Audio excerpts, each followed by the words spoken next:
So good morning, dear students. In yesterday's class, we have seen breach of contract. Breach ante ento cheppanu kada.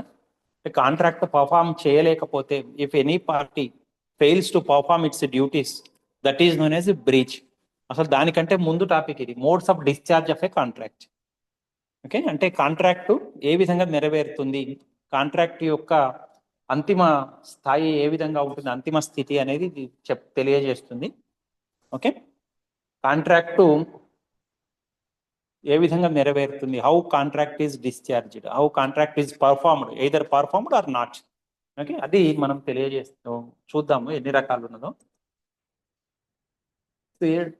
Discharge means whether, అసలు original definition we have to know what is the discharge. Discharge refers to whether parties have fulfilled their promise or not. రెండు పార్టీలు ఏవైతే ఉన్నాయో అవి కాంట్రాక్టులు పేర్కొన్న విధంగా, ఒప్పందం కుదుర్చుకున్న విధంగా తన పనిని చేసినవా లేదా అనేది తెలియజేస్తుంది డిశ్చార్జ్ అనేది. Okay, so contract discharge occurs when parties obligations end releasing them from further performances. అంటే డిశ్చార్జ్ తోటి వాళ్ళ ఇద్దరి బాధ్యతలు ముగిసిపోతాయి దాదాపు, ఎవరిది వాళ్ళు చేసి ఉంటారు లేదా ఎవరినొకరిని ఒకరు కోర్టుకు పోతారు. దీనివల్ల కాంట్రాక్టు సరిగ్గా నెరవేరకపోతే, రెండు పార్టీలు తమ యొక్క లక్ష్యాన్ని చేరుకోలేకపోతే. ఓకే,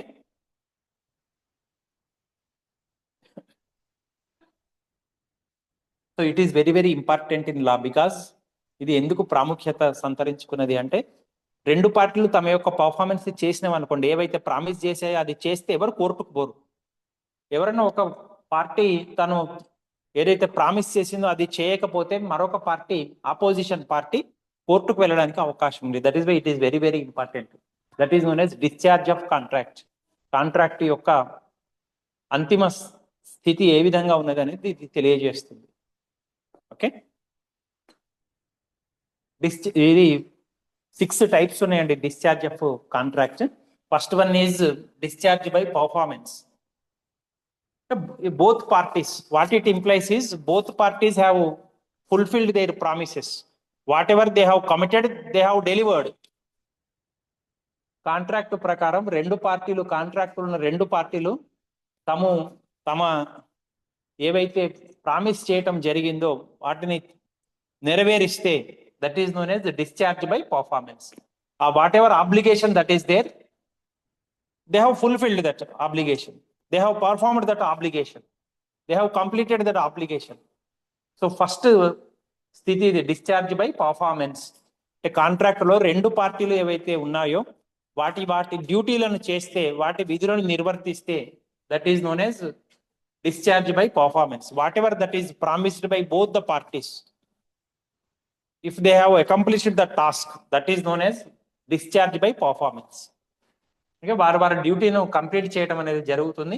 ప్రాక్టికల్ అవుట్కమ్ దీని ద్వారా ఏంటి అంటే, ఇక ఇద్దరు పార్టీలు ఒకరితో సంబంధం లేకుండా ఉండడానికి అవకాశం ఉంటుంది.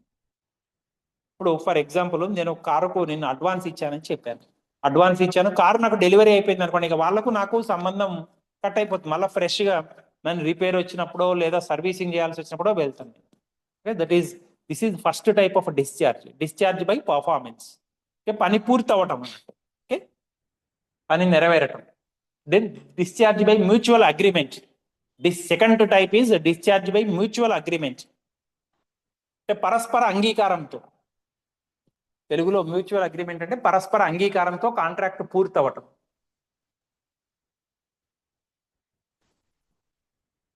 ఓకే, పరస్పర అంగీకారం అంటే ఫర్ ఎగ్జాంపుల్ నేను చెప్పాను ఉదాహరణ, 2 కోట్లు నేను కారు కొనడానికి సిద్ధమైనాను, 20 లక్షలు అడ్వాన్స్ ఇచ్చానని. సో ఇందులో కారు ప్రపంచంలో అది ఒక్కటే ఉన్నది, దాన్ని నేను 2 కోట్లు పెట్టడానికి సిద్ధపడ్డానని చెప్పాను నేను ఎగ్జాంపుల్లో. ఇప్పుడు ఒక 20 రోజులు అయినాక ఆ కారు మ్యానుఫ్యాక్చరర్ నా దగ్గరకు వచ్చి, సార్ నెల లోపల నేను కంప్లీట్ చేయలేను, దీనికి ఇంకొక 2 ఏళ్ళు గడువు కావాలి అని చెప్పాడు. అంటే నేను కూడా అంత ఒప్పుకున్నాను అనుకోండి, అది ఆ పేపర్ చించేసి మళ్ళీ కొత్తగా రాసుకుంటాం agreement. So this is discharge by mutual agreement. Both of us agreed, మేము ఇద్దరం కూడా ఒప్పుకున్నాం. నేను అంగీకరించాను, నెల లోపల కంప్లీట్ కాదు కారు, దానికి కొన్ని ప్రాబ్లమ్స్ ఉన్నాయి, ప్రపంచంలో ఒకటే వెరైటీ కాబట్టి there are so many tasks to be accomplished, to be completed. So I also agreed it. He propose నాకు ఒక 2 months టైం ఇవ్వండి సార్, నేను కంప్లీట్ చేస్తాను, ఈ అగ్రిమెంట్ మళ్ళీ కొత్తగా రాసుకుందాం అంటే అది చించేసి మళ్ళీ కొత్తగా రాసుకుందాం. We will extend the due dates, గడువు తేదీని పెంచుకొని మళ్ళీ కొత్తది రాసుకుంటాం. So this is discharge by mutual agreement. Mutual means both the parties, ఇద్దరు ఒప్పుకున్నారు. అతను ప్రపోజల్ తెచ్చడం నా దగ్గరికి, నేను కూడా అంగీకరిస్తున్నాను, అది చించేసి మళ్ళీ కొత్తగా రాసుకుంటాం. So this is known as discharge by mutual agreement. Okay, so both the parties will cancel the agreement. Cancel అంటానికి నిన్న ఒక పదం వాడాను, ఏం వాడాను? రిసిషన్ అని చెప్పాను. ఓకే, ఇద్దరు మ్యూచువల్ గా ఒప్పుకొని దాన్ని క్యాన్సల్ చేసుకుంటారు దాన్ని, లేదా దాంట్లో ఆల్టరేషన్ చేసి, ఆల్టరేషన్ అంటే ఏంటి? మార్చుకోవటం, ఉన్నదాన్ని మార్చుకోవటం, కండిషన్.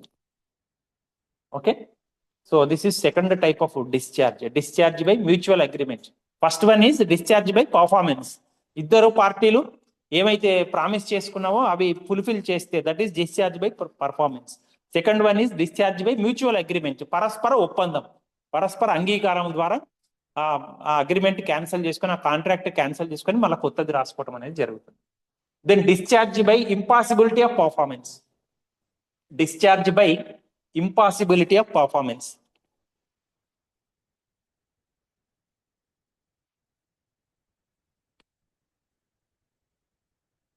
నెరవేర్చడం అసాధ్యం కావటం, నెరవేర్చడం అసాధ్యం కావటం. కాంట్రాక్ట్ విమోచనము అంటాం దీని మొత్తం ఈ టాపిక్. కాంట్రాక్ట్ విమోచనం ఎట్లా చెందుతాయి అంటే, కాంట్రాక్ట్ విమోచన పద్ధతులు ఇవన్నీ. These are the different kinds of discharge of a contract. Discharge అంటే తెలుగులో విమోచనం అండి. ఓకే, ఇంపాసిబిలిటీ ఆఫ్ పర్ఫార్మెన్స్ అంటే ఏమిటండి? ఇంపాసిబుల్ అంటే ఏంటండి? What do mean by impossibility? అది ఇంపాసిబుల్ అంటే ఏమిటండి?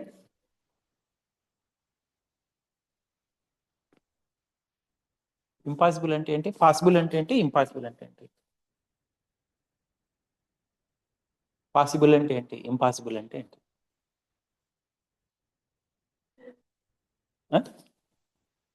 Which cannot be done. మనం ఇప్పుడు కిటికీలోంచి బయటికి పోగలుగుతారా మీరు ఎవరైనా? That is impossible. డోర్లోంచి బయటికి వెళ్ళగలుగుతారా? You can go, that is possible. Impossible means which cannot be done, which cannot be completed. అది మనం చేయలేము. మనం మెజిషియన్స్ కాదు కదా, మ్యాజిక్ చేసి దాంట్లోంచి బయటికి పోవడానికి మనకు ఏమో అతీత శక్తులు లేవు. అదే తలుపులోంచి వెళ్ళగలం. Okay, so impossibility means that which cannot be performed, which cannot be completed. చూడండి, నేను నిన్న చెప్పిన ఎగ్జాంపుల్ని కంటిన్యూ చేస్తా. కారు కొందామని నేను అడ్వాన్స్ ఇచ్చాను. ఈ లోపల ఏమైందంటే కారు షెడ్ తగలబడిపోయిందండి. ఆ కంపెనీ మొత్తం తగలబడిపోయింది, లేదా భూకంపం వచ్చి మొత్తం నాశనం అయిపోయింది. ఆ కారు మ్యానుఫ్యాక్చరింగ్ చేసే ఓనర్ కూడా చనిపోయినాడు భూకంపంలో. మొత్తం ఎవరు బతికిలేరు. పెద్ద భారీ ఎత్తున భూకంపం సంభవించింది, లేదా సునామీ వచ్చింది, మొత్తం కొట్టుకొని పోయింది. అది చేయడానికి సాధ్యమవుతుందంటే మళ్ళా? So it is not possible. So that is what mean by saying discharge by impossibility of performance. It is impossible, వాళ్ళు బతికేలేరు, మనం ఏం చేయలేము. Okay, that is the third mode of discharge of a contract. Okay, doctrine application అంటే whatever natural law will apply. అతను వ్యక్తి బతికి లేనప్పుడు మనం ఏం చేయలేము, ఇక కాంట్రాక్ట్ నెరవేర్చే అవకాశం ఉండదు. So that is impossibility. Impossible, which cannot be completed, which cannot B accomplished. Okay, so అట్లా ఏదైనా భూకంపం వచ్చి నాశనం కావటం, లేదా సునామీ వచ్చి కొట్టుకొని పోవటం, ఇంకేదైనా జరిగితే, లేదా మనం సాధారణమైన భాషలో మాట్లాడుకుంటే పెళ్లి కోసమని ఇది మీకు ఈజీగా అర్థం కావడానికి చెప్తున్నాను. పెళ్లి కోసమని ఇద్దరు ఒప్పుకున్నారు, పెళ్లి కొడుకు తరపు వాళ్ళు, పెళ్లి కూతురు తరపు వాళ్ళు. మనం పేపర్లలో చూస్తుంటే మరి యాక్సిడెంట్లు అవుతుంటే, పెళ్లి కోసం అని పోతుంటే పెళ్లి బృందం మొత్తం యాక్సిడెంట్ లో పెళ్లి కొడుకు పెళ్లి కూతురు చనిపోయినారు అనుకోండి, పెళ్లి చేసుకోవడం సాధ్యం కాదు కదా, ఒప్పందం కుదుర్చుకున్నా కానీ. ఇట్ ఈస్ ఇంపాసిబుల్, బతికి లేడు కదా మనిషి. That is third mode of discharge. Okay, discharge by lapse of time. కాలాతీతం కావటం వల్ల, కాలదోషం పట్టటం వల్ల కాంట్రాక్ట్ విమోచనం కావటం. Discharge by lapse of time. This is fourth way. Discharge by lapse of time.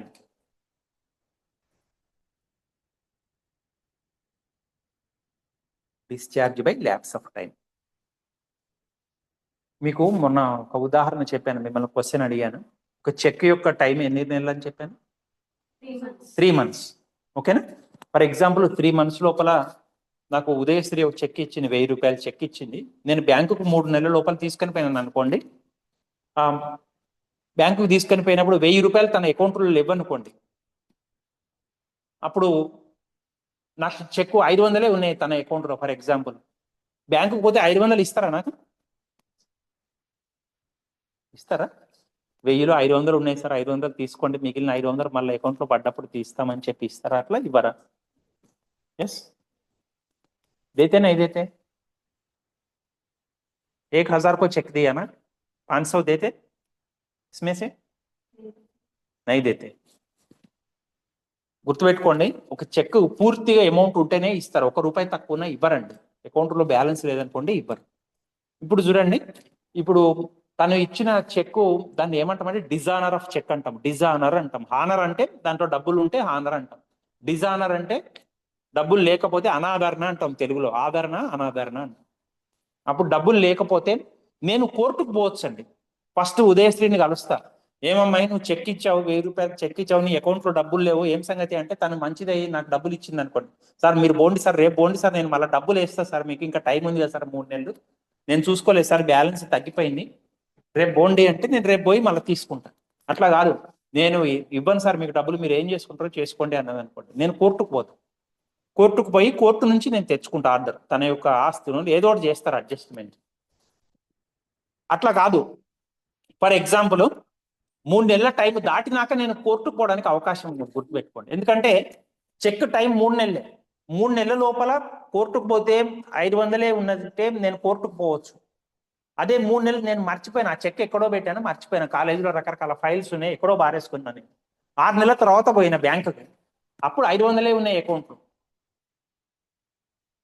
అప్పుడు నేను కోర్టుకు పోవడానికి అవకాశం ఉండదు, ఎందుకంటే దాని టైం అయిపోయింది. అప్పుడు నేనే ఉదయశ్రీని బతిమని అడుకోవాలి, అమ్మా నేను మర్చిపోయిన అమ్మాయి, నీవు ఇచ్చిన చెక్కు మళ్ళీ కొత్తది రాసి అని చెప్పి బతిమని అడుకోవాలి. ఆమె రాసియకపోతే నా డబ్బులు పోయినట్టే. Did you understand? సో అట్లా కాంట్రాక్ట్ అనేది విమోచనం చెందుతుంది. మా ఇద్దరి మధ్యన ఒప్పందం, ఆమె 1000 రూపాయలు ఇస్తానని చెక్కు రాసి ఇచ్చింది, దట్ ఈస్ ఎ కాంట్రాక్ట్. మీకు ఈజీగా అర్థం కావడం. అది టైం లోపల నెరవేరిస్తే మనం కోర్టుకు పోయి తీసుకోవచ్చు. టైం దాటితే even court cannot do anything. Court కూడా ఏం చేయడానికి అవకాశం ఉండదండి. So that is lapse of time అంటాం. Okay, discharge by lapse of time అంటాం. చెక్కు ఏమిటి అంటే లిమిటేషన్ పీరియడ్ ఉంటుంది. ఓకేనా? సో ఆ లిమిటేషన్ పీరియడ్ జస్ట్ 2-3 minutes తీసుకుంటా. This is discharge by lapse of time. Okay, this is 4th method of discharge of contract, 4th way of discharge of contract. Okay,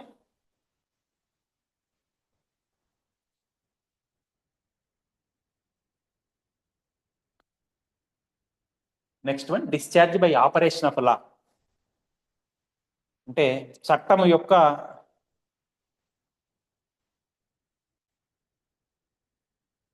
యొక్క ఏమంటాం, based on operation of law. Discharge by operation of law, చట్ట ప్రకారం contract విమోచనం చెందుతాం. Discharge by operation of law. Okay, మీకు ఇక్కడ ఒక పదం ఉంది చూడండి, డెత్. ఇంతకుముందు ఒక ఎగ్జాంపుల్లో డెత్ చెప్పాను కదా, చనిపోవటం. చట్టం కూడా ఏం చేయలేదు, కోర్టు కూడా జడ్జి వచ్చి చచ్చిపోయిన బతికిస్తాడా? ఇంతకుముందు ఒక ఎగ్జాంపుల్ చెప్పాను మీకు. పెళ్లి కొడుకు పెళ్లి కూతురు పెళ్లి చేసుకుందాం అనుకున్నారు, ఒప్పందం కుదుర్చుకున్నారు, పెళ్లి కొడుకు యాక్సిడెంట్ అయ్యి చనిపోతే కోర్టు కూడా ఏం చేయలేదండి. It is by operation of లా. అట్లానే ఇంకొక పదం ఉన్నది చూడండి ఇక్కడ, ఇన్సాల్వెన్సీ అని ఉన్నది. ఇన్సాల్వెన్సీ అంటే దివాలా తీయటం. దివాలా తీయటం అంటే ఆస్తులు తక్కువైనాయి, అప్పులు ఎక్కువైనాయి ఒక వ్యక్తికి, దాన్ని ఎటువంటి స్థితి అంటామంటే ఇన్సాల్వెన్సీ అంటాం. Liabilities are more, assets are less. అప్పులు చెల్లించలేడు. ఇప్పుడు ఇంతకు ముందు ఉదాహరణలో నేను ఒక వ్యక్తి నుంచి 10,000 రావాల్సి ఉంది, బ్యాంకుకు పోతే 10,000 బ్యాలెన్స్ లేదు, నేను కోర్టుకు పోతే టైం లోపలనే తీసుకొని పోయాను, నేను 3 నెలల లోపలనే తీసుకొని పోయాను. కానీ కోర్టుకు పోతే ఏమంటారంటే వాళ్ళు అప్పటికే ఆ వ్యక్తి దివాలా తీసుకున్నాడు, ఇన్సాల్వెంట్ అయిపోయినాడు.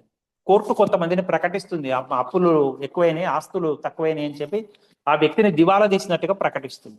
అటువంటిప్పుడు కోర్టు కూడా ఏం చేయలేదు. That is by way of discharge of law. చట్ట ప్రకారం మనం ఎటువంటి చర్య తీసుకోవడానికి అవకాశం ఉన్నప్పటికీ చట్టం కూడా నిస్సహాయమైన స్థితిలో పడిపోతుంది. Even law cannot do anything. మీరు పేపర్లలో కొన్నిసార్లు చూస్తుంటారు, చిన్న చిన్న చిట్టి పాటల్లో రాసే వాళ్ళు వీళ్ళు దివాలా తీసినట్టుగా కోర్టు ప్రకటిస్తుంది. వాళ్ళ ఇంటికి పోయి ఎవరు డబ్బులు అడగడానికి ఉండదు. Okay, that is known as insolvency. Then discharge by breach of contract. నేను చెప్పాను కదండి, రెండు పార్టీలలో ఒక పార్టీ తన పని చేయదు. ఆ వేలో కూడా కాంట్రాక్ట్ కెన్ బి డిశ్చార్జ్డ్. ఒక పార్టీ తన యొక్క డ్యూటీని ఎట్టి పరిస్థితిలో చేయదు. చేయకపోతే మనకు నిన్న రకరకాల నేర్చుకున్నాం కదా, ఏమేమి చర్యలు తీసుకోవచ్చు అనేది నేర్చుకున్నాం. నష్టపరిహారం కోర్చొచ్చు, రద్దు కోరచ్చు, different situations arise. Okay, different formulas arise. Okay, discharge by breach of contract, non performance అంటే పని చేయకపోవడం. Okay, it may lead to breach identification. రెండు రకాల బ్రీచ్ ఉంటుందని చెప్పాను నేను ఎస్టర్డేస్ క్లాస్. ఏంటది? Actual breach, anticipatory breach. ముందుగానే మనకు అర్థమైపోతుంది వాడు చేయలేడు అని. ఓకే, దానికి తగ్గ పరిహారాలు ఉంటాయి. So next topic is breach. Yesterday we have finished this. Okay, so performance of contract, ఇది very very important topic. How many kinds of performances are there? 6. Actual completion of performance. Second one, mutual agreement, performance by mutual agreement. Third one, impossibility, అది జరగదు, it is not possible. Fourth one, lapse of time, కాలాతీతం కావటం వల్ల, కాలం గతించిపోవటం వల్ల. Okay, next one, operation by law, చట్టం యొక్క పరిమితుల వలన. Okay, next breach of contract అంటే తెలుగులో ఏం చెప్పాను నిన్న? కాంట్రాక్టు భంగం అంటాం. ఆ పని చేయదు ఒక party. These are the 6 ways. This is very important topic. Okay, right, thank you. The next class we will learn some other things. Thank you very much, dear students.